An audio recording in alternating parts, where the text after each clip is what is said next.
This is MacroVoices with hedge fund manager Eric Townsend, the free weekly financial podcast targeting professional finance, high net worth individuals, family offices, and other sophisticated investors. MacroVoices is all about the brightest minds in the world of finance and macroeconomics telling it like it is, bullish or bearish, no holds barred. Now, here are your hosts, Eric Townsend and Patrick Ceresna. MacroVoices episode 350 was produced on November 17th, 2022. I'm Eric Townsend. This episode of MacroVoices was made possible by Respect Energy, a leading European trader of renewable energy and a one-stop shop for all green energy investors. Simplify Asset Management Chief Strategist and Portfolio Manager Mike Green returns as this week's feature interview guest. Mike was the first person to tell me almost 2 years ago now that World War III had already begun. Now, to be clear, Mike's not talking about nuclear Armageddon. He's talking about a growing conflict between Russia, the United States, and China, which won't look anything like World War II. This interview will focus on the economic and trading implications of this new war cycle. This is another long interview, a full hour, but I think you'll find it very much worth your time. Our production schedule will be adjusted next week for the American Thanksgiving holiday. With markets closed on Thursday, our tentative plan is to release the podcast late Wednesday evening, but please bear with us if that plan changes. Our production team has travel plans for the holidays, and there's always a chance we could have to rejuggle the schedule at the last minute due to logistic constraints. And I'm Patrick Ceresna. Listeners, be sure to stay tuned for our Postgame segment after Eric's feature interview with Mike Green, when Eric, Nick, and I discuss the post-election and post-inflation number market trends and what's next for the S&P 500, NASDAQ, oil, gold, uranium, and treasury bonds. Now, Eric, before we move on to our feature interview with Mike Green, let's cover crude oil, starting with those EIA inventory. EIA printed a headline number of a massive 5.4 million barrel drawdown, but put your seatbelt on, it was really a 9.5 million barrel drawdown after you include the 4.1 million barrels drawn out of the Strategic Petroleum Reserve. Now, some people have said to me, hey, why are you including those SPR draws? You know, they're not technically part of the headline number.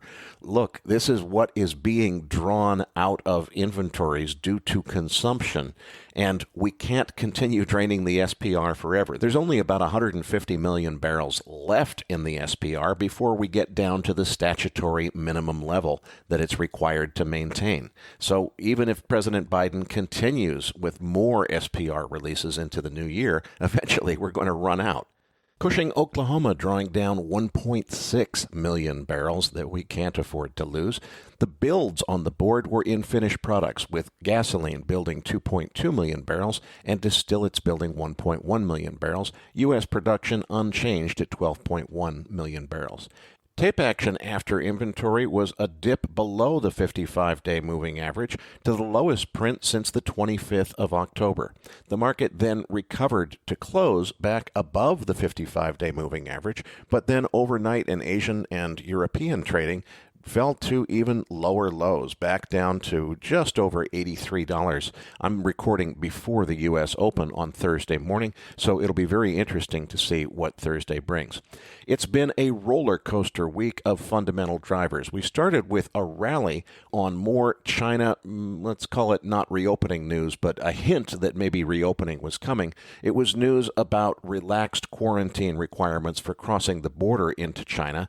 That seemed to spur a certain amount of speculation that maybe there really was a move afoot to reopen the economy, but that didn't last. The big slam down came with Janet Yellen confirming in her comments at the G20 in Bali that essentially what everybody's been saying really since she announced her price cap, that it wasn't going to work, was right, that it's not going to work. She's now claiming that the fact that China is obviously going to buy up whatever oil is not going to Europe is part of their plan, supposedly, and they figure that it's going to give China more negotiating power to get lower prices and keep that oil in the market in order to provide supply while forcing prices lower. Sounds to me like she's just saving face after her plan has been shown to be nonsense. But one way or another, it was the catalyst for a big move down in prices. The other thing that came just shortly thereafter was OPEC revising its demand projections for Q4 of this year substantially lower. Now, everybody looks at that as, okay, lower demand, that's got to mean lower prices. Stop and consider the source. If OPEC is revising its demand projections lower, that sounds to me like maybe they're paving the way to announce even more production cuts beyond what's already been announced. So it's certainly going to be interesting to see what the next OPEC Plus meeting brings. Then the big, huge move up came when it was reported that a Russian missile had landed in Poland. In reality, it was a Ukrainian missile that landed in Poland, but the Polish president immediately blamed Russia, and the media, without the slightest shred of validation or critical analysis, reported that as fact with no verification whatsoever. And it's shocking, frankly, the amount of Russia did it propaganda which continued, despite the fact that photo evidence had been widely circulated on the internet showing that the missile which landed in Poland was actually a Ukrainian-fired 5V-55 series S-300 anti-aircraft missile. They're still talking about imposing Article 4. Needless to say, the news, when it was supposedly a Russian missile, caused the market to go straight up, and as it was debunked and proved to be a Ukrainian missile, that brought the market straight back down, and we've seen a further deterioration from there. So the uptrend that had been in place in this market has clearly been broken. It looks to me, given the trading that I'm seeing before the U.S. market opens on Thursday, like if the current support level doesn't hold, we're really going back to the lows established on the 18th of October, which were right around 81.35. It remains clear to me that China reopening will be the trigger for much higher oil prices, but it's equally clear that it's not happening yet. And I think what we're seeing here in this tape action is a little bit of boy that cried wolf phenomenon, where there have been a few rumors that seemed like they were indicating a China reopening announcement was coming. No actual confirmation happened, and now the market just doesn't want to believe it. But what I find most interesting is that even in the face of an incredibly weak dollar, with the U.S. dollar index down dramatically this week, the market really had no reaction to that massive, what really was a 9.5 million barrel drawdown on inventory, 5.4 in the headline number, plus what came out of the Strategic Petroleum Reserve, adding up to 9.5 million barrels. That's a massive drawdown. It shows that we really do have a very tight physical market. The IEA, meanwhile, reported the lowest global inventories of crude oil since 2004. And just for context, remember, that would be in the immediate wake of the 2003 Iraq invasion, where obviously there was massive supply destruction as a result of that invasion. Meanwhile, EU sanctions take effect in about 2.5 weeks. As I've said before, I don't think they're going to take much, if any, oil off of the market, although a lot of people disagree with me on that. And China's reopening might be around the corner, but absent any announcement of that, it looks to me like oil prices are headed still lower. Why is that? I think it's probably because a lot of funds are starting to short oil on speculation that a global recession is going to take the crude oil market much lower. And that's entirely possible. Remember, my thesis here is that the world cannot get back to pre-pandemic normal. That's not global recession. That's pre-pandemic normal because we don't have enough energy supply. We certainly do have enough energy supply to supply a muted need for energy in a global recession. So if the global recession happens before the China reopening, it could be that the whole phenomena of a massive global energy crisis could be delayed until after that global recession comes to an end. So it's possible that that whole higher price scenario that I've described could be put on hold for potentially the duration of the recession if the recession really starts in earnest before China's reopening.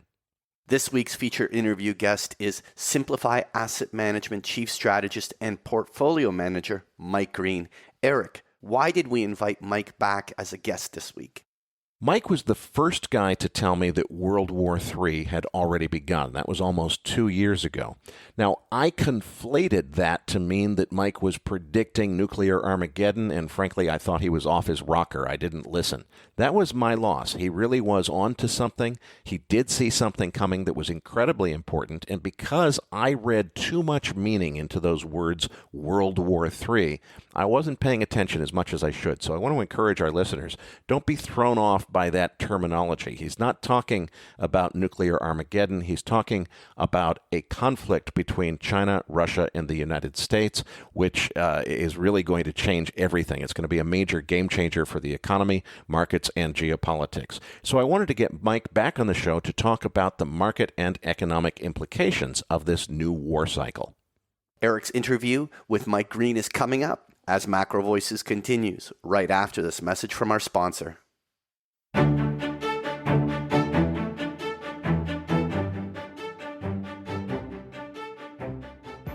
If you invest to bring about a world powered by green energy, you should meet Respect Energy, a leading European trader of renewable energy that serves as a one-stop shop for green energy investors in Europe.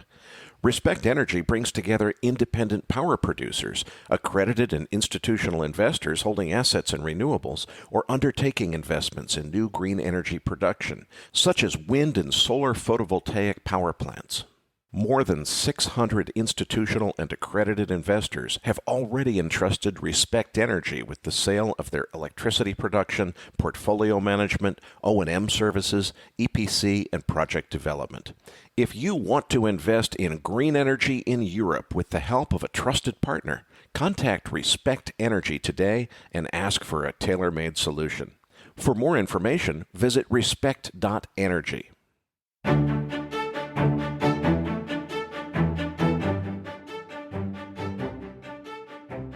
And now, with this week's special guest, here's hedge fund manager Eric Townsend. Joining me now is Mike Green, Chief Strategist and Portfolio Manager for Simplify Asset Management. Mike, it's great to get you on the show. I want to dive right in because it was, next month, I think, or in January, it will have been 2 years since you first told me off the air in a private phone call that World War III had begun a year prior to that. And at the time, I have to admit, I was completely dismissive. I thought you were off your rocker. But in hindsight, what I recognize is the reason I wasn't listening, as I should have been, is the phrase World War III to me, really equated to certain and impending imminent nuclear Armageddon. And I thought you were crazy to think that. That's not really what you thought. That's not what you meant. So let's start by clarifying, what did you mean when you told me almost 2 years ago now that a major new war cycle had begun? Well, first of all, thank you for having me back. And your initial assessment that perhaps I am off my rocker was the right one. But what I meant by World War III was effectively we were moving into a regime in which the frenemy co-opetition dynamic between China and the United States in particular had degenerated and had really begun to degenerate starting in 2013 into a next phase of competition where we were really focused on effectively carving up the rest of the world into spheres of influence, and that we were going to engage in a series of competitive trading dynamics, competitive financial market manipulation dynamics, and proxy wars that could, under bad circumstances, escalate out of the Cold War type framework that we were familiar with the Soviet Union and potentially turn hot. Now, unfortunately, I think that as time has passed, things have gotten hotter. And the question now is, can we avoid an escalation that takes it, much further? But it does, I think most people would acknowledge, as you kind of have, that we've begun to very clearly move into a competitive mode that often involves degrees of violence that feels very different than the co-opetition that we were engaged in for, the better part of 30 years following the fall of the Soviet Union. Okay, so we know that what it's not when we talk about this new war cycle is impending nuclear Armageddon. We're not talking about that. But I think we're also not talking about the same thing as the Soviet-American Cold War that lasted for decades. We're not talking about the same thing as World War II, where, soldiers in trenches and tear gas or mustard gas, whatever it was. What are we talking about? What are the dimensions that we should expect to this ongoing war? It sounds like it's kind of not the same as a Cold War because it's a little hotter than that. We've already got proxy wars going, at least with the situation between U.S. and Russia. It seems to me that the war in Ukraine has been escalated in some respects to reflect a tension between U.S. and Russia as opposed to just the Russia-Ukraine situation. Certainly, the United States has pledged much more money to the Ukraine defense than any other country has. So it's not a Cold War. It's not really a hot war yet. It seems like it's more than just a proxy war. Is there something else? So we think about Vietnam as to what this is supposed to look like? How do we know what's coming? Well, I would describe that what's happening in Ukraine between the United States and Russia is not even so much about Ukraine or Russia, for that matter, as much as it is about the U.S. reasserting its control over Europe, right? And so what we've seen throughout the last decade is Europe, particularly in the form of Germany, has flirted with Eastern alliances, right? Do we integrate ourselves more closely with Russia? The leaders of Germany have, with a disturbing degree of regularity, become significant financial figures in the Russian sphere of influence. And the relationship, obviously, between Germany and China had superseded, from a trading standpoint, the relationship between the United States and Germany. And I would largely argue that what we've experienced over the last year, and really kind of over the last 7 years in some ways, with the original invasion of Ukraine, has largely been a function of the U.S. trying to reassert control over Europe, making it, again, energy dependent on us. In many ways, what we're engaged with in Europe is a lot like a Lend-Lease program, where we are now driving Europe increasingly into a debtor relationship with the United States, where their access to food, their access to energy, fertilizers, et cetera, increasingly depends on our willingness to export it to them. That to me feels like a much more accurate description than a simple competition between Russia and the United States. It feels very much about separating Europe from the sphere of Eastern influence. Well, Mike, I want to credit you because you definitely saw this coming before anyone else that I know. I would think that probably qualifies you to have some insight as to who's behind it and what the motive was, because it seems to me, you said we're moving from a trend of friendly competition into, borderline hot wars here. Why did who wanted to make that change? It doesn't seem like a very friendly thing to do. Who's behind this? What's their motive? Why did they want to escalate friendly competition to proxy wars? I think that there are multiple players behind it, right? I mean, we went through something very similar, like the relationship that we currently have with China, with Japan in the mid to late 1980s.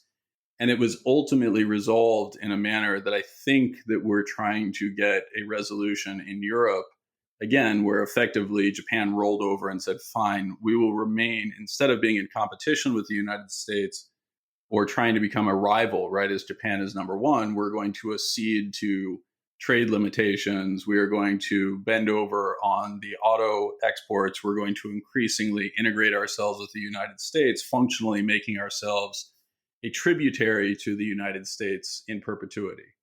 My guess is that while I highly doubt that people are expressing it at the highest levels in exactly this term, that's largely how we're trying to restore the relationship or reintegrate the relationship with China.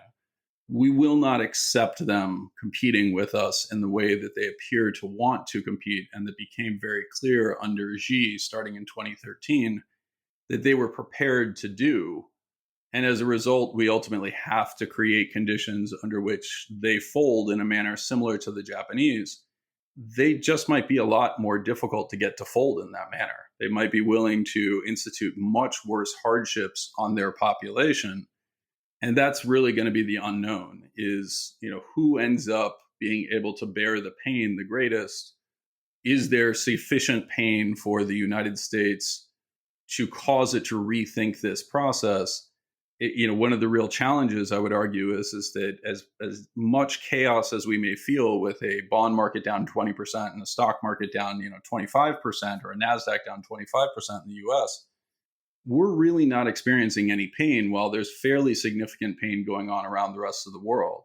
If you were to frame this in a similar fashion and look at the 1920s, for example, as an analog, I would argue that there's a lot of similarities where the U.S. really has not in any way yet suffered.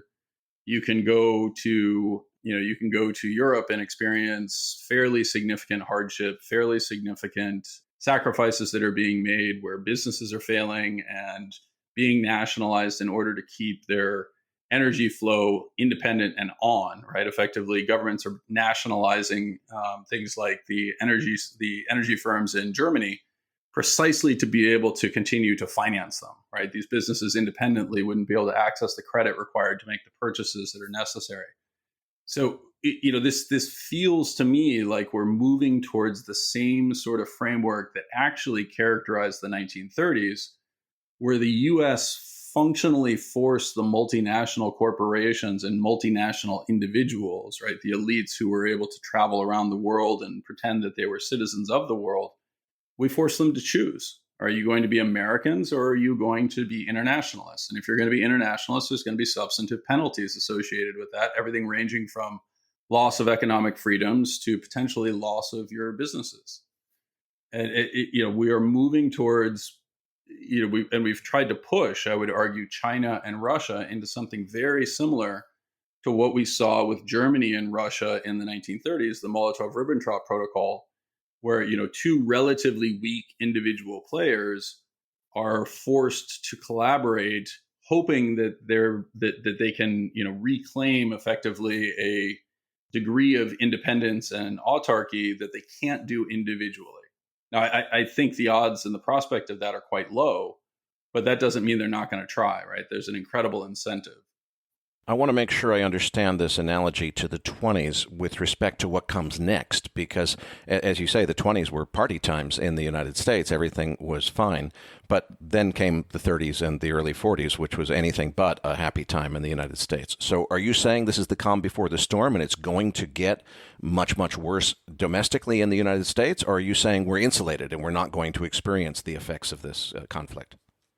I think, unfortunately, we have a choice. Right. And I would argue that this is one of the reasons why I'm so vociferously opposed to what the Federal Reserve is doing. Right. I think the Federal Reserve is moving to address an inflation that can much more easily be explained by supply disruptions than by a monetary phenomenon. They're attempting to address it with monetary solutions that are causing the US dollar to skyrocket around the world, and leading to conditions under which you could have a seriously coordinated global recession.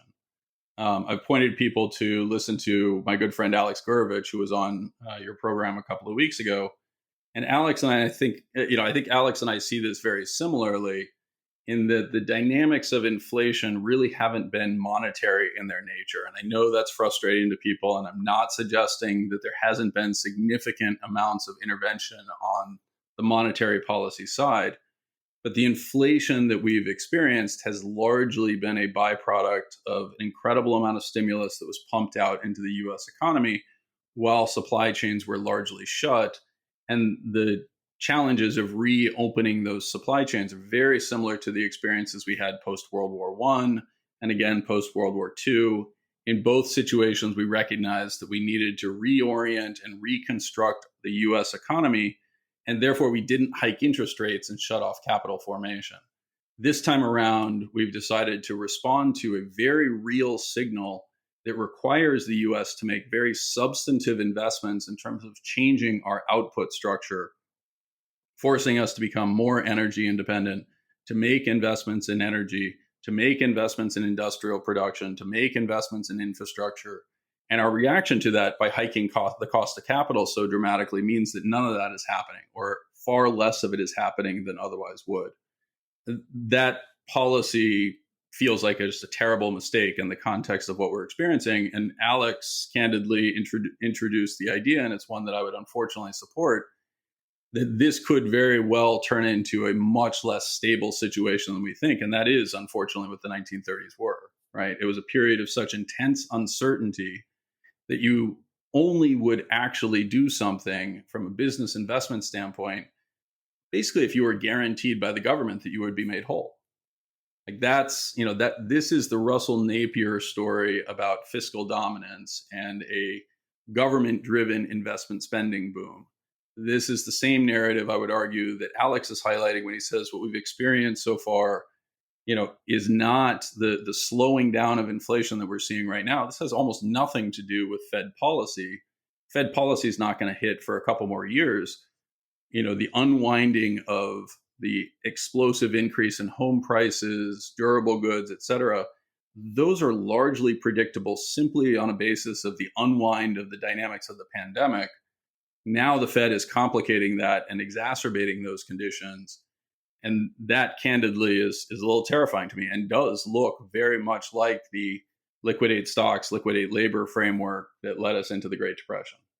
Okay, I really want to understand this one, Mike, because until this conversation, I've been thinking about this war cycle as, okay, as much as the deflationists had made a good argument, they must have it wrong because wars always tend to be inflationary. I thought that this war and the geopolitical escalations that we're seeing were likely to be confirmations that we're really in a secular inflation. It sounds like what you're saying is no, it really is the case that the Fed stimulus and reaction to the pandemic is what got this whiff of inflation going. But it sounds like you would agree with what I assume is still Alex Gorevich's view, which is this is ultimately headed toward a really serious deflation and potentially into depression. Is that right? Unfortunately, I think anytime you say something along those lines, you have to put an element of, uncertainty into it, right? Like there's no way to know that the next Great Depression is coming for the very simple reason that I don't have all of the information available to me that would be necessary to predict that. And I also don't know what other people will change in their reactions to the mere positing of that hypothesis, right? But the simple reality is that we're engaged in the same type of collateral destruction that leads credit systems to implode. Right? We all can see the stress that is beginning to emerge in the corporate sector, particularly amongst the heavily levered entities. We can see the stress beginning to emerge in the household sector, particularly against those who are significantly exposed to the housing component. And we're seeing the underlying characteristics of an economy in which people are deeply unhappy, despite the fact that supposedly everybody has jobs and there's tons of opportunity for people to upgrade and move into new roles. Like it just, the circle doesn't square is the easiest way to frame that. And as a result, you have to consider alternatives. Your idea of the underlying inflationary dynamic, I agree with you that in terms of relative prices, at least on a short-term basis, we're likely to see much higher energy prices. We're likely to see much higher, quote unquote, rare earths, right? And let's just remember what rare earths are. It's not that they're particularly rare, it's that they are rare relative to dirt, right? And as a result, they're expensive and dirty to process. We just don't like to do it. We'd rather put the waste and environmental pollution elsewhere. But for national security reasons, increasingly we're being forced to confront the reality that we're going to have to do some of those things on our shores, right? And that requires a reorientation and a rejiggering of U.S. society that gets people to do some of these things that we just don't want to do right now, right? That unfortunately is what really rough economic times mean. It means people are forced to make choices that are suboptimal versus where they are today. With respect to that reshoring of critical industries, the way I've been thinking about this is, look, the whole globalization trend, what was the driver behind it? It was the exploitation of cheap overseas labor. So if for national security reasons, you're going to say, okay, we can't buy all the cheap stuff from China anymore if we're potentially going to risk going to war with China, we need to get that back in the U.S. Well, maybe that's the right decision, but it's got to be much more expensive to do that. I would think that's a really strong secular inflation driver, isn't it? Well, again, the definition of inflation is an increase in the general price level, right? So it is, M going up, and therefore P rising as Q does not respond and velocity stays constant. The MV equals PQ equation, right? What we know is that when we raise M, velocity falls. And so the question of, is this a monetary inflation, is very different. What we saw this time around was we saw the government support demand for actual products and services, despite the fact that the supply of them was relatively limited. So we drew down inventories and then had to deal with the bullwhip effect as it worked its way through the system, importing tons of stuff through our ports that are not prepared for the surge of goods, et cetera. So, I fight against this idea that this is quote unquote inflation if it's a relative price signal that says this gets more expensive and therefore you need to devote more of your budget to it, making sacrifices elsewhere, right? That's a shift in relative prices that tells you something about future consumption and future investment opportunities. So it is not like as frustrating as it sounds to people. And, my partner, Harley Bassman, I drive him crazy with this, but it is unfortunately very true that it means something very different if you say the price of raw materials is going to go up relative to the price of dinner at Applebee's. Like that's a very important distinction. It seems to me like an even more important distinction is that last time we went through this in the 1920s and 30s, the United States was a creditor nation. The United States is now the biggest debtor nation in the history of the world. It's a completely different debt dynamic. And you're talking about something happening which is going to have profound impacts on credit markets. So how would this time be different from last time, considering that our starting point is massive indebtedness, both at a national level and also households are much more indebted than they used to be? So part of the dynamic behind indebtedness, right, remember, is a function of just maturity. So all debt is somebody else's asset. And when you talk about the dynamics of surplus, it allows me to capitalize all sorts of things that I otherwise couldn't, right? If I'm living hand to mouth, my prospect of taking on debt to finance a purchase, which I'm going to need to reduce future consumption relative to my productive capability in order to pay back that debt, right? I can't do that if I'm absolutely at subsistence levels. And so a wealthier society, almost by definition, is going to become a more indebted society.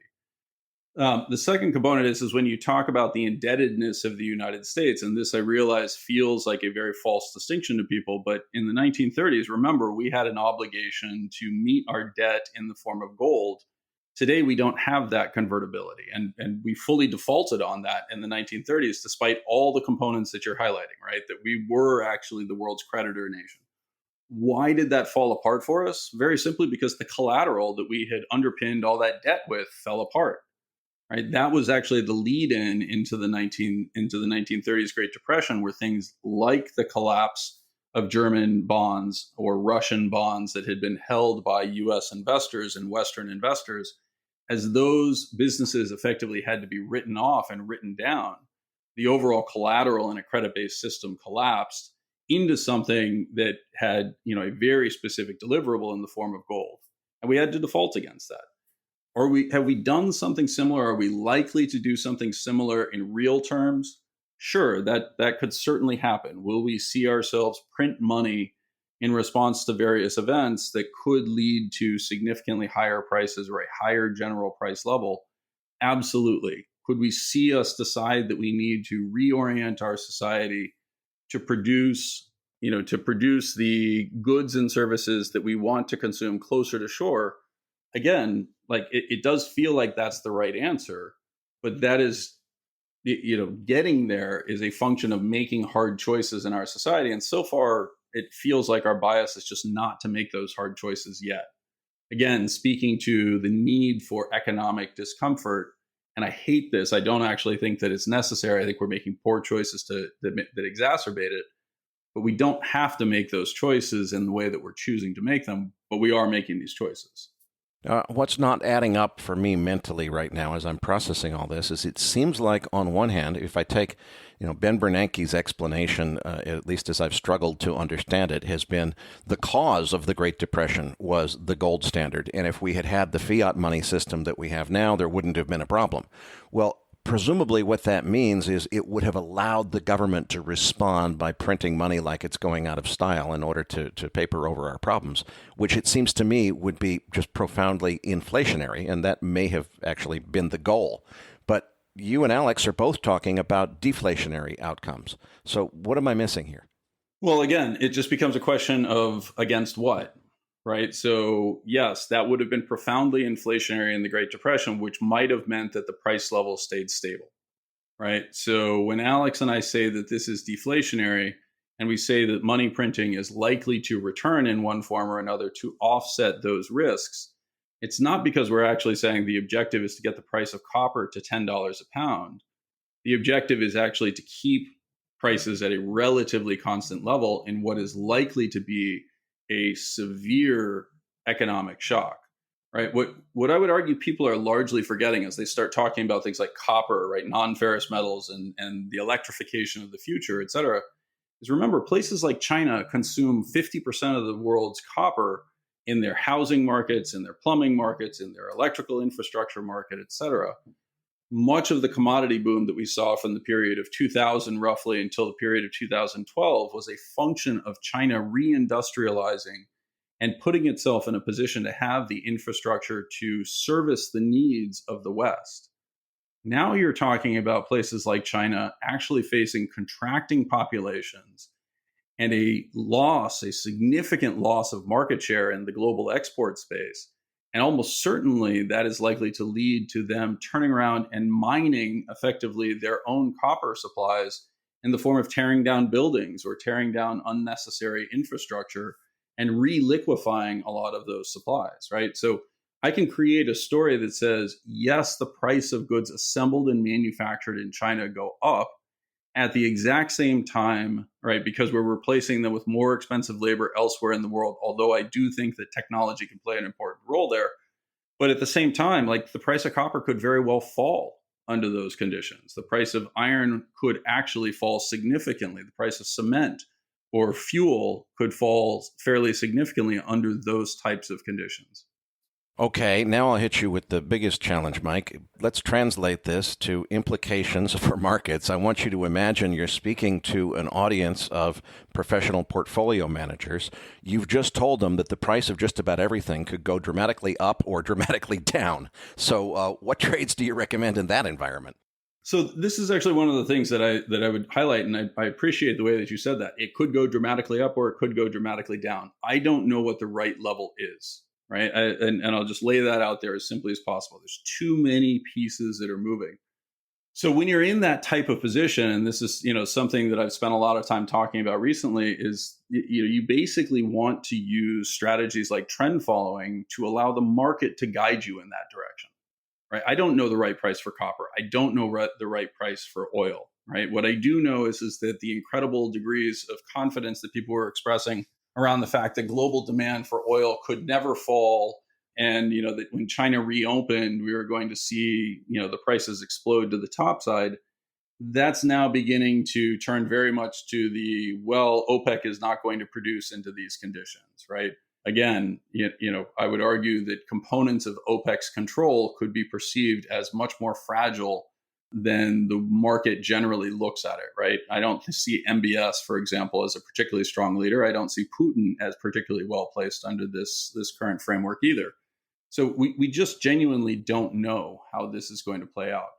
In that situation, you want to use strategies like trend following to try to figure out what is the right price. Let the market guide you in that direction and don't pretend to have all the answers under that type of framework, right? So increasingly, I'm relying on strategies like trend following to give me an answer to that uncertainty. So that would be one of the things that I would highlight. The second thing that I guess I would highlight for people is that if I think about interest rates in a slightly different framework, and instead of thinking about interest rates as simply being particularly interest rates that are set by a central bank, as being set to try to drive monetary policy and instead being used to effectively drive fiscal policy, it actually starts to take on a more interesting framework. One of the things that I alluded to before, I think is actually increasingly true, which is the uncertainty around financing costs suggests that the current level of interest rates is probably too high, meaning, fixed income products actually become somewhat interesting. But at the same time, the second component that I would highlight is if I can get 4 or 5% from a US Treasury bond, then suddenly I need to actually much more critically evaluate any other expenditure that I make. Right now, does that mean that it's the same as the 15, 16, 17, 20% levels that we had under Volcker? No, but also under Volcker, we had a much more robustly growing economy. We had population growth that was significantly higher. We had a global environment that was growing much, much, much more rapidly. And as you know, and I've shared this with enough people now that most people should know this, like the story that we tell around the 1970s is actually not a very good one, right? The 1970s were largely about massive population growth throughout the world. In particular, in the developed world, we saw an incredible amount of growth amongst those who were recently graduating from school and wanted to enter the economy. So the demand for houses, the demand for cars, the demand for homes were just off the charts. We had more jobs created in the 1970s, despite the tag of stagflation, than we have in any decade since. So the concern I guess I have around looking at interest rates in the way that they are is one, we shouldn't use a trailing inflation number. Two, we should broadly recognize that interest rates look really attractive. Again, Alex and I are very aligned on this. But the third component that I would highlight about high interest rate policy, and more accurately, volatile interest rate policy, is it reduces the private sector's ability to make decisions. And it increasingly guides you into frameworks where you have to ask, what does the government actually want me to do? Right. And so that can mean everything ranging from, a focus on rebuilding the US, this dynamic of onshoring. What are the hurdles going to be that are put up against almost every other use of capital when the US is capable of basically saying, okay, we're going to offer people 4% risk free. And if you do what we tell you to, if you build the facilities that we want you to, we're going to offer you subsidized access to capital, right? That's really what I think Russell Napier is highlighting, for example. Let's talk about U.S. Treasuries specifically, because as I just consider all of the possibilities here, it seems to me like one argument would be if you assume that the U.S. is going to maintain control over the Treasury market. They've already taken rates pretty high compared to what we could probably afford in terms of servicing the national debt. Alex Gurevich, whose views you seem to agree with on many fronts, thinks that those rates are going dramatically lower. That seems to be kind of a generational buying opportunity for treasuries, because especially if you buy duration, buy the 30-year treasuries, you can make that 5% holding to maturity, but more importantly, you can make 20% in the next couple of years if you see those rates come dramatically back down.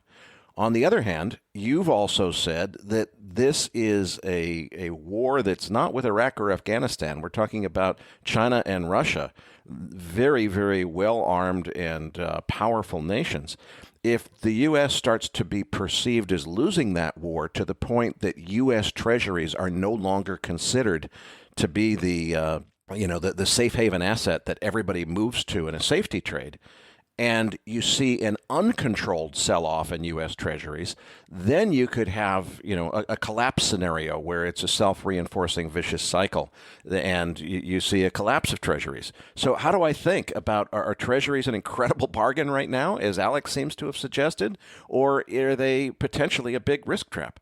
I think, unfortunately, they're both, right? And that to me is part of what makes investing at this point in time so interesting. Again, just like commodities, I can't tell you what exactly the right price for treasuries is. As you articulated, the current level of interest rates is too high for the US government to really be self-funding. Right? We're unable to survive at this level of interest rate. With very few exceptions, when that's been the case, you have not seen governments choose self-immolation. They have chosen to make themselves solvent. That would just involve cutting interest rates in the United States, right, on a policy basis.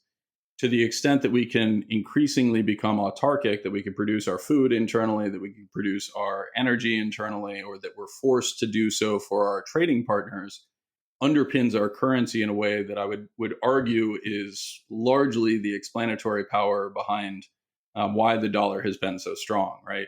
As the dollar has gained strength, you've seen the current account deficits, the trade deficits of Japan and Europe just explode as they increasingly are reliant on the US to provide them with very basic goods.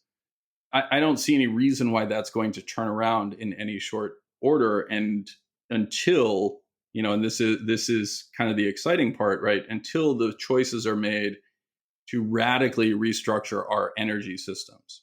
And to me, that that hits on many of the themes that other guests have talked about, things like nuclear, et cetera. The simple reality is that we have to move in that direction on a global basis. We're just not ready to embrace it yet. Now, I have to believe the gold bugs listening are going to say that gold is the answer to everything, because you're talking about a degree of uncertainty that gold is a perfect hedge for. The counter argument would be, look, gold used to be the perfect hedge in different times. These days, gold's just shiny metal. It doesn't make any sense.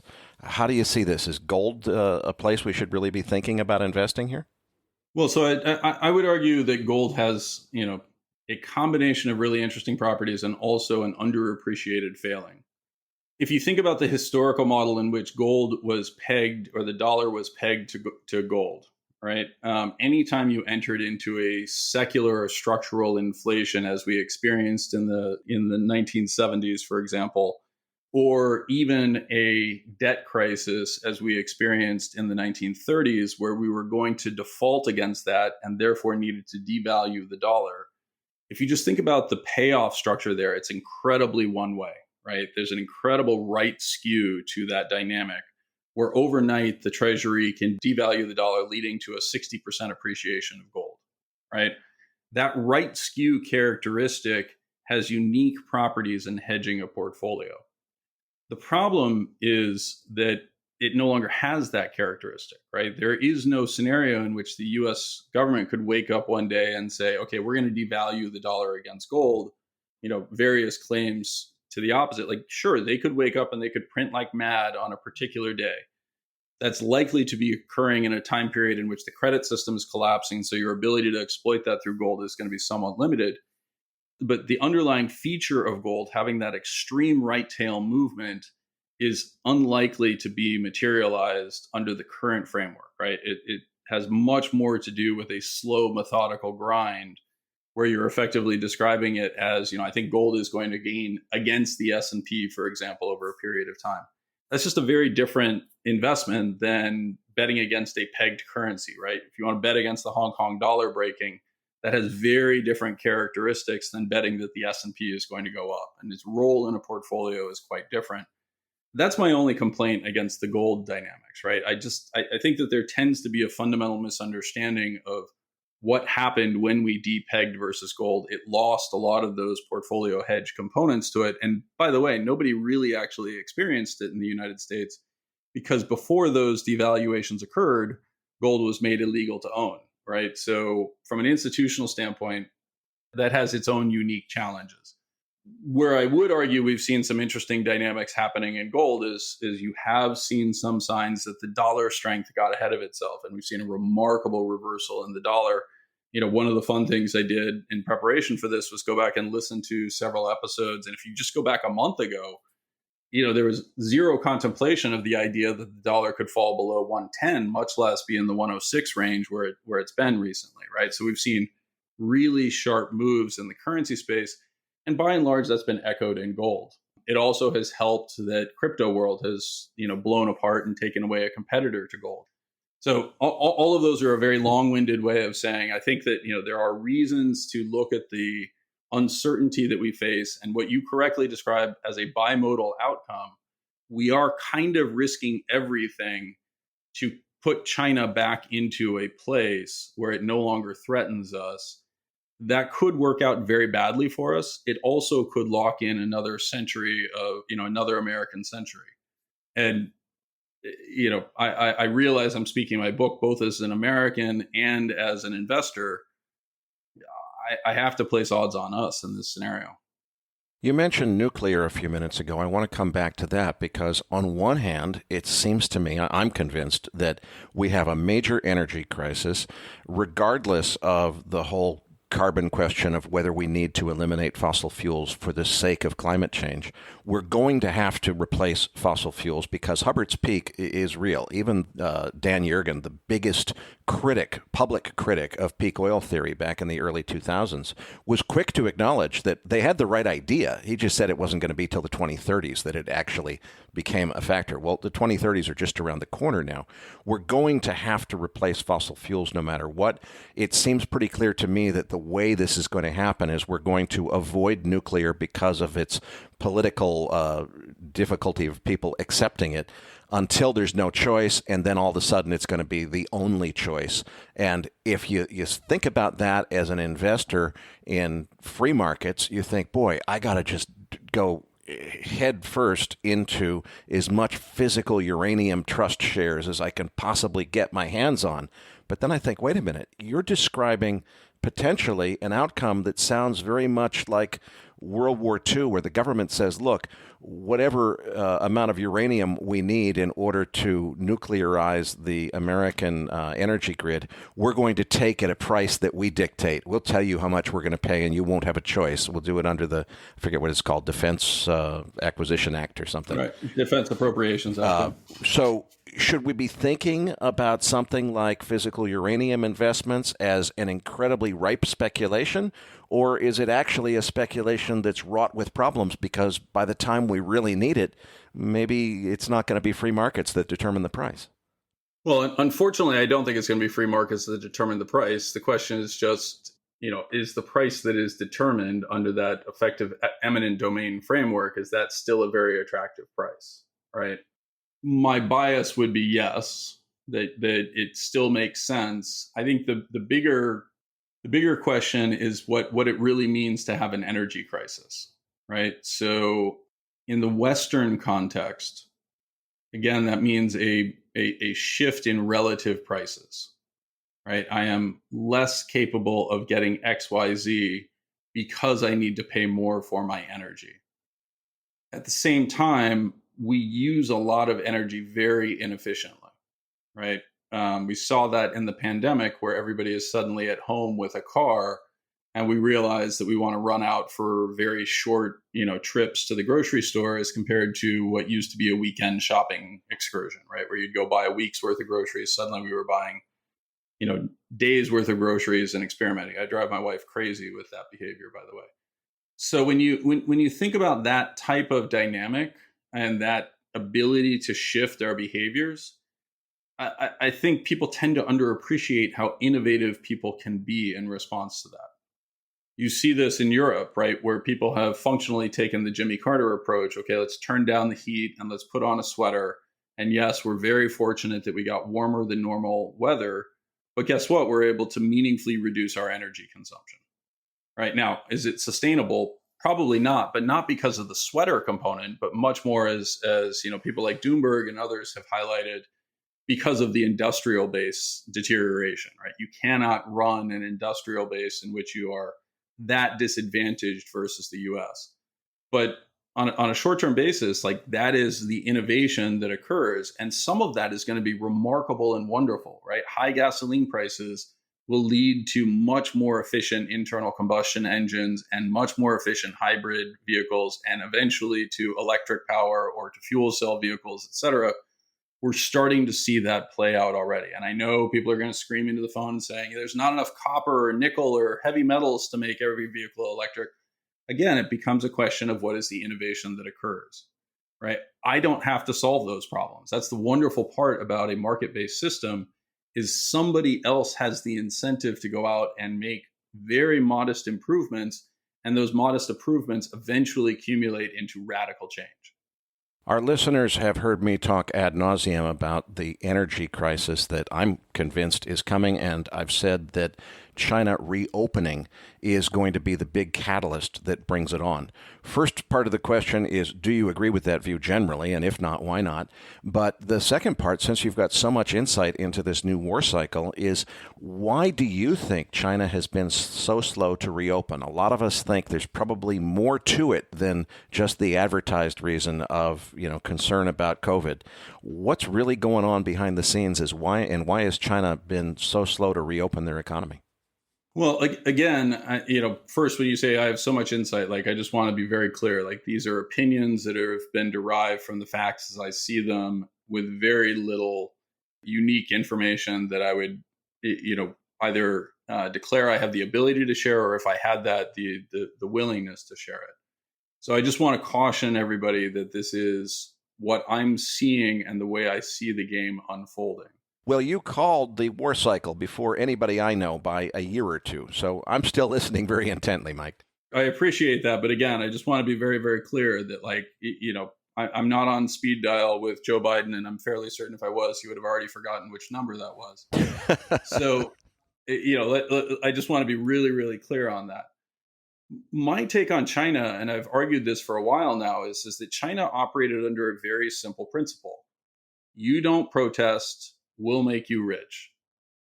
And the minute you can no longer make people rich, you can't actually rely on that. And so you have to stop them from protesting in a different way. To me, what's transpiring in China is a very simple reflection of what is called the political J curve, right? Where you migrate to stability. There's really only two places of stability. You either have an incredibly successful society in which people are broadly so happy that nobody really wants to get particularly worked up and disrupted. With some exceptions, that's the United States.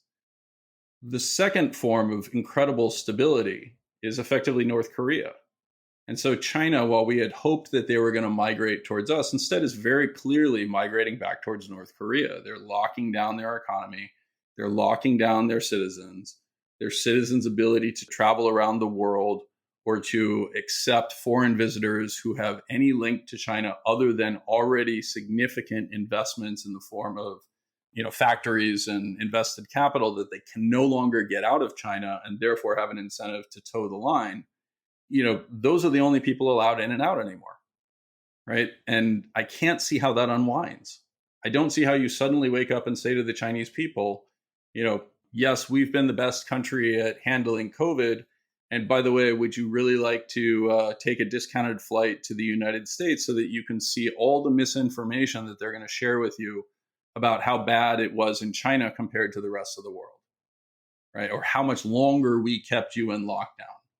They just can't do that, right? It's the same thing as the Soviet Union in the 1950s, 60s, 70s, where they effectively had to use the truth, right? Pravda means the truth, to spread absolute misinformation amongst their own population. And it seems like that's the path that exists in China today.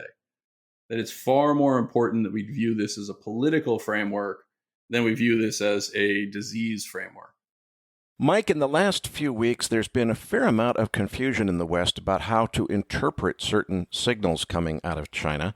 There was first a report that someone who seemed to be pretty well in the know said that a committee had been formed, headed up by a senior person in the CCP, to plan the reopening of the Chinese economy, and there was a rumor that maybe they were targeting March for a full reopening. Then weekend prior to last, that would have been 5th or 6th of November, Bloomberg reported that hopes had been dashed because China had reaffirmed its commitment. That was in a speech that I think she gave on the 5th of November, saying that they were completely committed to their COVID-0 policies. Bloomberg interpreted that to mean that they were disavowing or denying the reopening rumors. But I don't personally see it that way. I think they were just trying to save face on their COVID-0 policies. Subsequent to that, the next thing that happened was there was an easing of border restrictions. So they've reduced the quarantines. They've eliminated the double quarantine. If you went to one city in China and then moved to another city, you used to have to do another quarantine. That's been eliminated. It seems like there is a trend toward at least beginning to ease some of the COVID-0 policies, despite the fact that the official policy statement is to reaffirm their complete commitment to them. I'm interpreting this as something is afoot. They are moving toward a reopening, but that seems to be a minority view. How do you see it? Well, I think it just depends on how you want to define reopening, right? So is reopening going back to a world in which Confucius Institutes are all over the United States and Chinese students regularly attend school, particularly, graduate school in the United States with very few limitations? Of course not. Like, we're not reopening back to that world. But are we reopening for business purposes? Probably, right? I mean, it feels like that's a reasonable expectation that at some point China is going to allow Westerners back into China to check on their factories, to check on their investments, to share their expertise, to engage in various behavior, and likewise allow those who are good and loyal party members to travel abroad and check on their investments. In the same way that the Soviet Union was quote unquote open, right, and you were able to travel if you were a Soviet athlete, you just traveled with a handler, right, who made sure that you didn't defect. I don't see why I don't see why China has to reopen in a free and open way. It can just begin to travel again, right? It can open up for business again, with Westerners really not going there very often, and the reverse, right? And the only Westerners allowed in are those who are already effectively captured because of the amount that they've invested in the country that they'd otherwise have to write off, right? I mean, there's almost no circumstance that, barring the actual escalation into open war, that Tim Cook is going to speak unfavorably about China, because he understands that as a CEO of a large American multinational, he places the assets of Apple at tremendous risk if he speaks openly. I'm talking specifically about reopening in the context of resuming their industrial production and therefore consuming energy, particularly crude oil, the way they used to. Well, again, a huge chunk of crude oil is used for transportation. And when I think about, in particular, things like jet travel, et cetera, like, I just don't expect hordes of Chinese tourists to be traveling around the world again. I just don't think that's ever coming back, at least not until, this quote unquote war is settled and we've decided who gets to rule the globe. Like that I would argue is kind of the thing, this whole theory of deglobalization kind of makes sense when you can actually say to people, you'll never really understand or experience anything that's going on around the world. But in a world in which telecommunications or physical jet travel make it possible for us to circumnavigate the globe in, give or take 25 hours or instantaneously over Zoom, the idea of true deglobalization to me feels almost impossible to imagine. What we really have is the need to resolve whose methodology or whose viewpoint is ultimately going to prevail. We either need to decide that we can accept the fact that we have radically different political frameworks and radically different outlooks on life that unfortunately are truly at odds with each other, right? You cannot have a totalitarian Marxist framework up against a capitalist, however, captured you want to believe that system is. They actually can't exist in harmony, right? Because by definition, they're fighting over resources. Mike, we've had a fair amount of gloomy-doomy discussion here. Something I've really learned from studying Neil Howe's work on the fourth turning is you have to understand that this is a necessary part of a long-term historical cycle. And one of the aspects of fourth turnings is it always sucks to live through them. But the upside is they always pave the way toward a better future. So let's end today's interview on a positive note. What are the things that we can look forward to from the perspective of these changes, maybe paving the way toward a better future? Well, I think unfortunately that's exactly correct. And it's ironic. I just wrote a piece for Barry Weiss about the Sam Bankman-Fried and FTX saga. And one of the things that jumped out at me was a very Neil Howe type observation, which is, Sam Bankman-Fried has articulated that he's a Benthamite, right? A follower of Jeremy Bentham, or utilitarianism, which I've summarized elsewhere in the crudest form is the ends justify the means, right? This is the framework that Howe highlights as the true believers who are certain that they have the solution to the world's problems are currently rising to a position of power. That's one of the reasons why I'm relatively comfortable to say that we're experiencing a form of conflict that is much deeper than most people have acknowledged at this point. Right? You genuinely have people in both the West and in the East who are convinced that they have the unique solution in a form that is a religious fervor, right? Think of the excitement of a Walt Whitman or a firebrand abolitionist in the U.S. in the 19th century, and the fracturing that led to in the U.S. population. We're working through a lot of those problems in a very similar framework, and often those problems are really tied to exactly what you've highlighted, which is energy crises, right? We've moved from an environment in which we had unlimited amounts of energy relative to what we would have historically expected to one where we're suddenly forced to say, do I really want to make that additional trip? The stuff that excites me is actually the innovative solutions that will emerge to that, right? So the conditions of want and the conditions of higher prices that are signaled in a free market system tell us that we need to make investments both in the production of energy, which is where I would argue that far too many people are uniquely focused, right? They're just saying, we need more energy. And also very focused, but you also need to focus on the idea of various ways of using less, right? And so everything ranging from 3D printing and additive manufacturing technologies to automated cars to reduced need for transport for a variety of reasons, the onshoring capability of the US economy as we effectively do with manufacturing what we did with agriculture, which is remove the labor content of it dramatically. I absolutely see those happening in the next 15 to 20 years. It's not going to be painless. It's not going to be fun in a lot of ways. But on the flip side of that is a world that has, from our perspective today, infinite energy and infinite products and services relative to what I think most people would have a hard time imagining is the scarcity of today. But the simple reality is the scarcity of today is identical to the surplus that we would have experienced in the 19th century relative to our forebears. We'll look back on the early 20th century as a period of suffering and want because people weren't able to get everything they wanted delivered to them at exactly that point in time.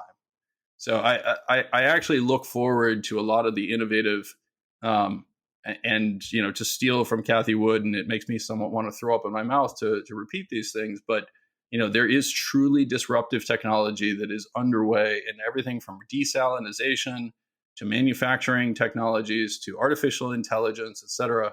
And if we harness them properly, our children will have much better futures than we have. Well, Mike, I can't thank you enough for a terrific interview.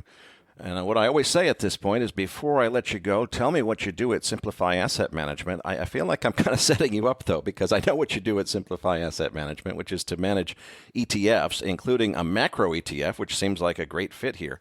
But I just feel an obligation to our listeners to point out, you did tell me earlier that you really think the trend following strategy is the way to play this. Trend following is generally only available through commodity trading advisors that are licensed by the CFTC and not through ETFs, but through fund structures that are only available to accredited investors.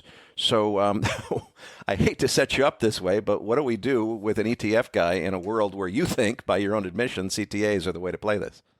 Well, so that's actually part of the reason why I joined Simplify, was that there have been a series of rule changes. In particular, in September of 2020, there was a rule change called the derivative rule as it related to ETFs.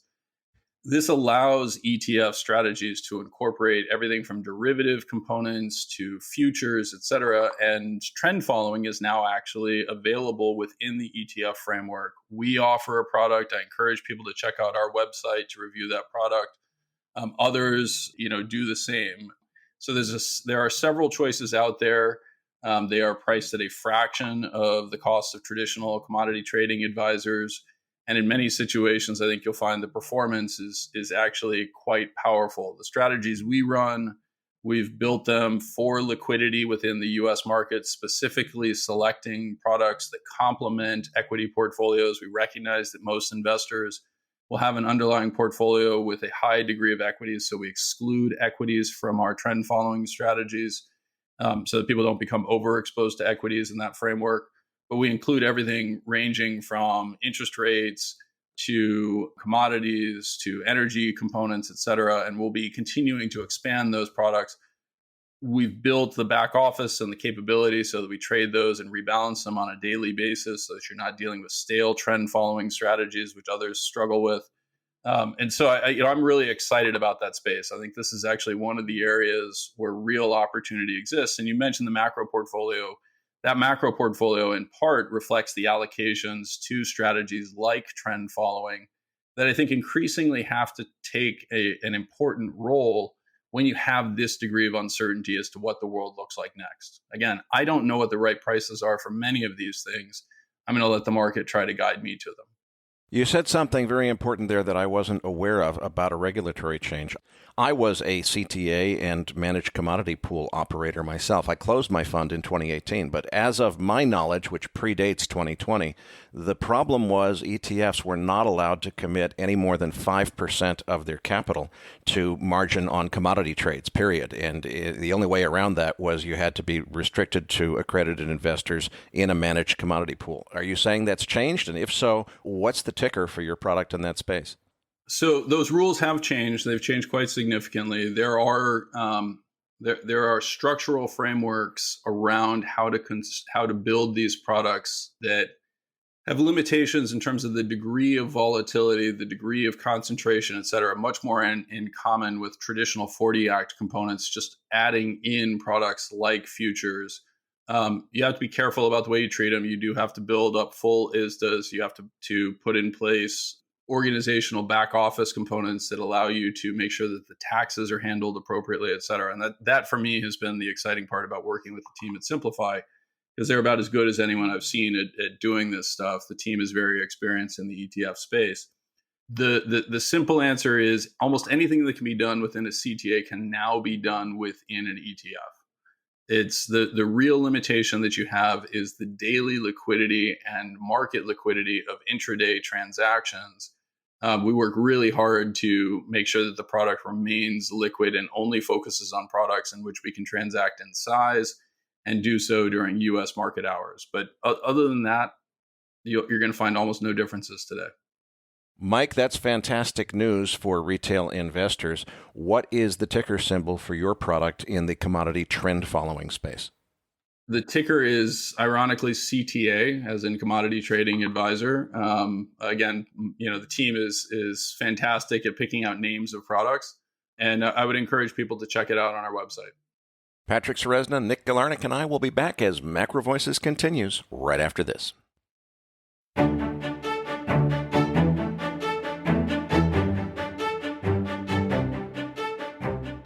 After being completely sold out of advertising space for the last couple of years, we finally have capacity to add a new advertiser. MacroVoices has a PodTrack certified global audience of over 170,000 listeners, and each weekly episode typically gets 60,000 to 80,000 downloads. We have more than 20,000 accredited investors who have registered with us as accredited, and we estimate the total accredited investor audience as at least 40,000 accredited listeners, which we believe to be the highest number of accredited investor listeners of any podcast on the internet. We strive to accept tasteful advertising from advertisers whose product is likely to appeal to our audience. So we're looking for another investment or financial services advertiser to fill the space I'm speaking in right now. If your company wants to advertise on MacroVoices, please email sponsorship@macrovoices.com for more information. Now let's get right back to the show.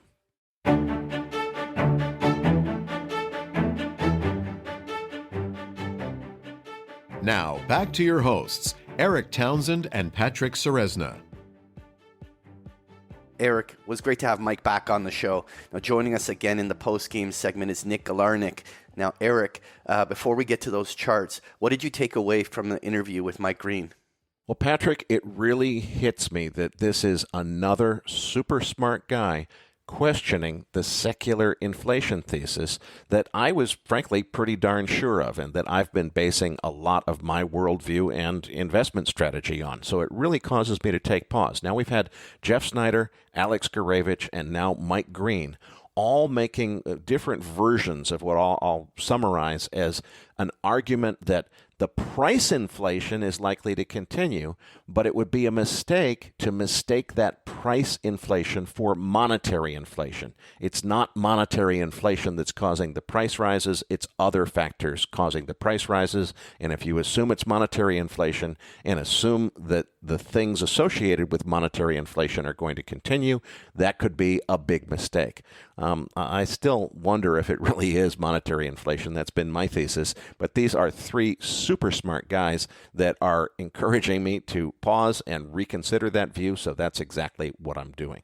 The other thing is the first time in the history of MacroVoices that I actually learned something from the promo at the end. I wasn't aware that they had finally changed these stupid rules that prevent the investments that are available to normal people from investing in the best investment strategies. It used to be that only accredited investors could access commodity trend following strategies because they were only available through regulated products whose regulation required that they could only be offered to accredited investors. So I think that's fantastic news. I was completely unaware of that, and I need to do my homework and find out what else changed after I got out of the business of running other people's money. Yeah, Eric, I have to agree that a debate on inflation versus deflation, I think also has to do with this idea of whether or not that deflation is going to be asset price driven and inflation that is in food and energy and other things like this could actually continue. It's some of the bigger puzzle pieces that we should continue to talk about on the show. Now let's get on to our chart deck. Listeners, you'll find the download link for the Postgame chart deck in your Research Roundup email. If you don't have a Research Roundup email, that means you're not yet registered at MacroVoices.com. Just go to our homepage, MacroVoices.com, and click on the red button over Mike Green's picture that says Looking for the Downloads. Now, Nick, great to have you back on the show here, buddy. Let's talk some of these charts. On page 2, I started by putting the S&P 500, and I wanted to look at some of these levels. But what are you watching in terms of the open interest and activity out there? Yeah, Patrick. Well, right now I'm looking at the SPX spot, which is 39.15, November 18th OPEX, which is tomorrow. Currently, the expected move is pricing in about a 1.5% move in either direction, about 60 points. The upper expected move is about 39.75. Again, resistance there is around 4,000. This past week, we hit that about 3 times and rejected every time. So I expect to move lower here. Our lower expected move for tomorrow is 38.55 and supports around 3,800 right there. Now, Eric, what do you think about the S&P here? Well, as I've said before, my only strong conviction is medium to longer term in the sense that I don't think the final bottom is in, and I still think there's plenty of bad news to come for both markets and the global economy. In terms of here and now, the chart looks to be rolling over or at least taking a pause before tackling round number resistance at 4,000 on the S&P. So I do think we're at a short-term fork in the road and that it makes sense to expect the market to either fail here or break higher through 4,000 and then at least test the 200-day moving average at 4,071 if it does break above 4,000. But whether it's going to break above 4,000 or fail below 4,000, frankly, I don't have any strong view. Yeah, Eric, it's interesting because I am looking at similar levels. So on the chart, I marked on with a red line that 4,000 level, and I conveniently also put the 3,900 level on there, which is where very close to where fib retracements on hourly charts all lie. And in my mind, the S&P coming to this 4,000 level, which is where the fib zones are, and like you're saying, the 200-day moving average is sitting right above there. We're overdue for just the rally to be checked. But I don't want to already start to think bearishly about this. While I do believe we're in a bigger bear market, and we'll talk about on the next chart, I don't see any reason why November is going to be where something more ominous would start. And so my first way of approaching this market is that while we can easily get to 3,850 or 3,900 during this little pullback, the the initial dip should be bought by participants, and we could easily be heading right up towards, well, conveniently, that 4,071 level where you were just talking about that moving averages in there. I wouldn't be surprised if we would be in the first or second week of December still muddling along this 4,000 level above and below, and that a bigger move of conviction is going to have to probably wait for the new year.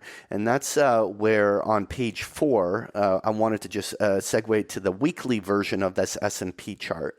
And really what I wanted to highlight was that for all of the bearishness, fine, there was huge carnage in the tech industry and many of those FANG stocks, and there was certainly carnage in the bond markets. But when you put it into a bigger picture context, we barely gave back 50% of the rally from 2020 up to 2021. We saw a more than 100% rise in the S&P that went 2,600 S&P points. And so while this bear market has been a challenge, it's hard to call this a bear market yet when all we've done is given back half of the previous couple years of gains. And this is where the bigger question I think to solve in the coming new year is that is there another leg of a bear market coming? And that is one of the puzzle pieces that we're a big picture trading trying to solve. On page 3, just skipping back a little bit here though, I have the NASDAQ, and I wanted to just briefly touch on this because to me, obviously there was a big snap higher in many of the FANG stocks, and some of the different semiconductors moved nicely. But overall, the NASDAQ has been and continues to be an underperformer on a relative basis. There continues to be a lot of distribution in this space. And for me, I don't see a reason why NASDAQ should come back as leadership in this cycle. And so while some people are getting attracted back to many of the traditional names that worked so well in the previous decade, like those FANG stocks, I think it's very likely that we're going to see, a period where other sectors are going to continue to lead. Nonetheless, I think that the NASDAQ is going to have a very hard time beating that kind of 12,000 to 12,500 zone in the coming month. Now, Nick, I know you track the QQQs because that's where all the big options activity is, but what levels are you keeping an eye on there? Yeah, Patrick. So as you were saying, we've had many rallies this year, small rallies, and the largest one we had was about 24% on Qs from the June lows all the way to the August highs in the summertime. We've had a few subsequent rallies of about 7%, 12%, and most recently 13% or so. And each time we've sold off these levels. So looking at the triple Qs, because they have more liquidity than the options there, resistance is around 290 right now. For tomorrow's OPEX, November 18th, current spot 282. Expected move is about 6 points or 2.1%. Upper expected move is 288. And lower expected move is 276 or so. Keep in mind we have gaps above at 310ish and a gap below at 263. So be very cautious here because we've seen these rallies occur only to be sold off very, very fast. And as I speak today, we're already dipping a little bit this morning. So I expect a lot more volatility. And Nick, the one thing that just to cut you off here, buddy, the one thing that I agree with is that we've seen over the last 6 to 9 months these very short-term rallies that give back immediately. While I get your point there, I just don't know whether or not the whole market is ready for another round of selling just yet. And I'll be really curious whether it does sell off aggressively like you may suggest, or whether or not it's more of a trade range muddle for many weeks. Anyway, the one interesting thing, though, is that when we move on to volatility on page 5, is that, usually volatility contraction tends to be a good bullish tailwind for these markets. But it's interesting that the VIX has been incredibly stubborn around this 25 level. I mean, while we did have that little dip down below 25, it was very quick quick to get right back up here. And I was really thinking that during this kind of a rally sequence that we'd see volatility trade to the bottom end of its range, and it really has not. What do you make of this, and what levels are you watching on the VIX? Well, yeah, Patrick, I've been watching the VIX for a while, and key support level is around 20. And a key pivot level, I would say, is 25, where if we get above that, you want to be very cautious on a run toward 30. And below that, obviously, we're going to pull back toward 20. But right now, the put to call interest is 0.25, which denotes that there are roughly 4 calls being purchased per put being purchased on the VIX, which is overall betting on VIX picking up in the coming months. So I expect a push toward 30. But let's move on to the dollar on slide 6. Eric, what are your thoughts here on the dollar? Until last week, to my eye, the chart was showing a sideways consolidation between 110 and 114. Then last week, I said it looked like it was really developing a downsloping channel, but a shallowly downsloping channel. Well, this week, there's nothing shallow, and frankly, that channel was very clearly violated to the downside, confirming for the first time in my mind that the trend reversal really has occurred, at least in the short term. Now, I'm watching 104 on the Dixie, which is where the market found support in August, as the next support level. If that doesn't hold, and particularly if we break substantially lower, it would really confirm the trend reversal beyond any doubt on more of an intermediate to longer term basis. After 104, the next support level that I see would be the May lows around 101. Yeah, Eric, you know what? That dollar move, the one thing I would observe here is, to me, we've been, or at least I've been quite adamant that a dollar pullback was inevitably going to come. This doesn't actually make me dollar bearish yet. I simply, such an extraordinary advance in the US dollar over the course of the 2022 year, inevitably rallies get checked. What to me, though, has been the part that's I'm still trying to kind of sort out is the depth and magnitude. I mean, we're already 10 Dixie handles off of the top, and it happened so rapidly. And the thing is that really, like the levels you're talking about, this kind of 104, 105, 106 level is just a stone throw away. And the bigger question is, will this correction ultimately be that? Will it be bought on dip? Will we start to see that the price level is being defended? Or is this actually something bigger? I'm not willing to stick my neck out that a major dollar top is in yet, but it's certainly the magnitude of this drop is certainly put a lot of question marks out there. Initially, a bounce here back to 108, 109 is actually a very typical reaction, and then it'll be really interesting to see how the dollar settles down for the rest of the year, and that's certainly something that we're watching. Now, moving on to page 7, we have crude oil over here. What are your thoughts on this, Patrick? Well, you know what? I'm actually quite surprised by just the lack of trend that has emerged in crude. And while we had some very bullish developing price action throughout the month of October, there was an even attempt for a big breakout attempt on crude back over there. And really since then, it just came right back into the pocket. And that doesn't make me bearish crude oil, but it certainly has lost a lot of the momentum it was trying to build throughout the previous month. It will certainly take now a catalyst to really get some bullish momentum. I think the most important thing for bulls here is that they hold above those October highs and get the price back above 90 within a reasonable period of time. It's going to be an interesting feat to see whether they can pull it off. But at this stage, I think using even the $90 level simply as a pivot from which you kind of are moving from this neutral zone price action to a bull breakout is going to be a very clean round number to keep a close eye on. With that said, I wanted to move on to page 8 where we have that gold chart. Now, Eric, what are you watching on gold? This rally has taken the market $170 or a little over that higher in just 8 sessions. And needless to say, that's incredibly encouraging for the bulls. It looks like we really have a sudden trend reversal and upside breakout that is now underway. But at the same time, we're way past overdue for at least some kind of technical pullback, and the slow stochastics are now rolling over from incredibly high levels, confirming that view. My best guess on what comes next is a pullback to about 1720, which is where the 100-day and 13-day moving averages are conveniently co-located. For those who are convinced that we're seeing a new uptrend, that would be the logical place to add to long positions. If that doesn't hold, 1693 looks like the next obvious support below that.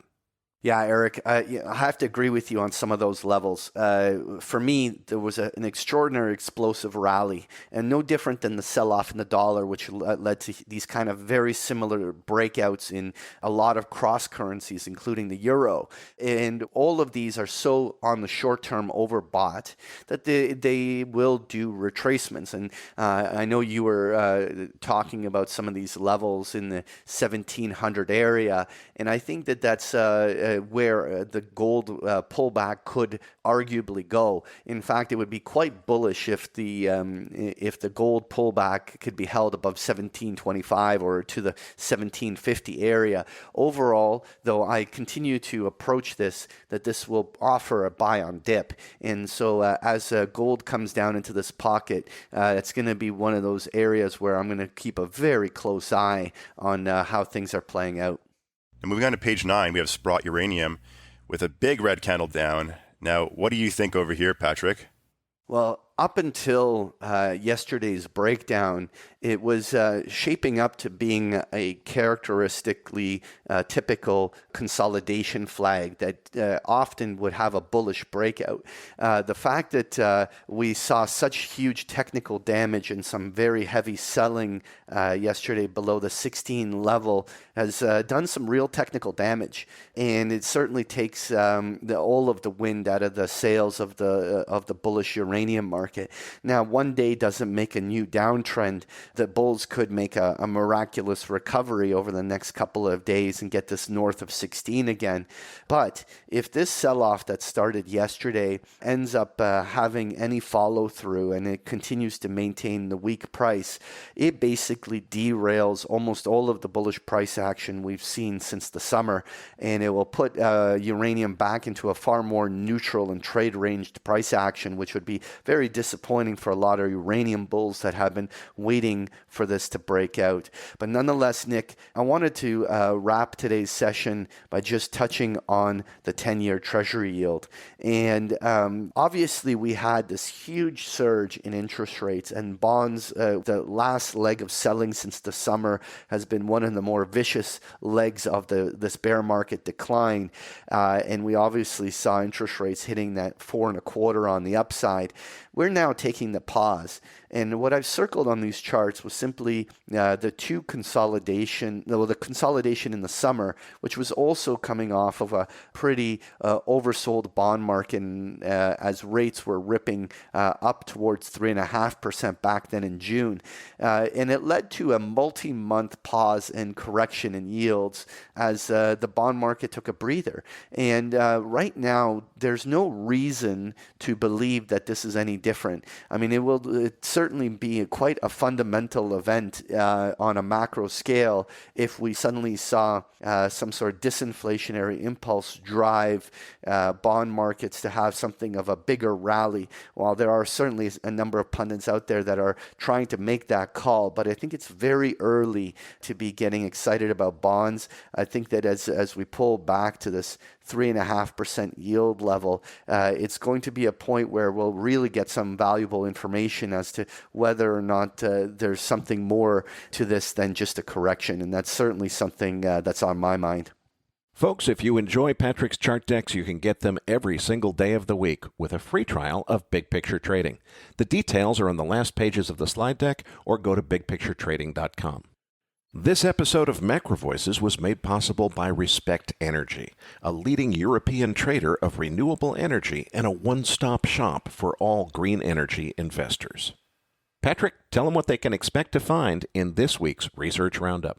Well, in this week's Research Roundup, you're going to find the transcript for today's interview, as well as a link to the chart book we just discussed in the postgame, and a link to a number of articles that we found really interesting. So you'll find this and so much more in this week's Research Roundup. Well, that does it for this week's episode.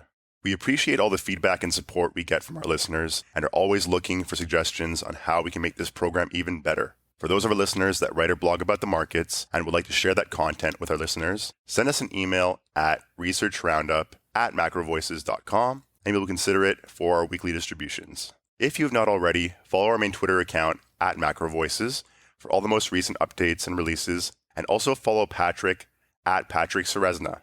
On behalf of Eric Townsend, Patrick Ceresna, and myself, thanks for listening, and see you all next week.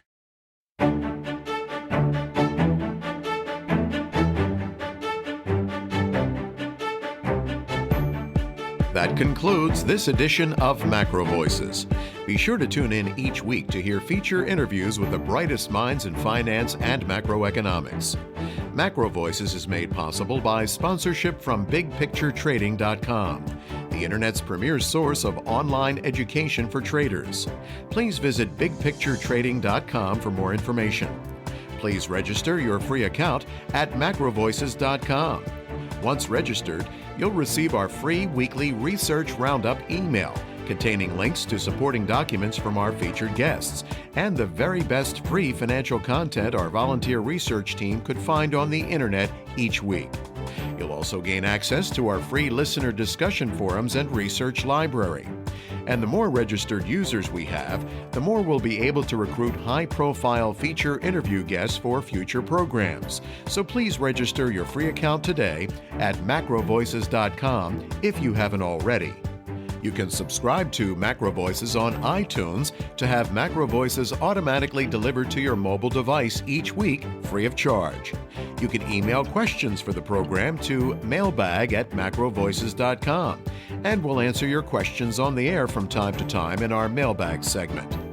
MacroVoices is presented for informational and entertainment purposes only. The information presented on MacroVoices should not be construed as investment advice.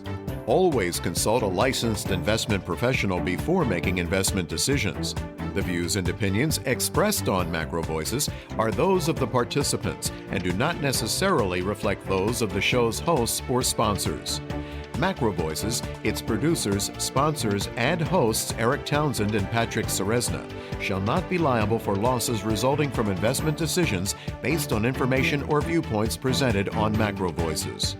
MacroVoices is made possible by sponsorship from BigPictureTrading.com and by funding from Fourth Turning Capital Management, LLC. For more information, visit MacroVoices.com.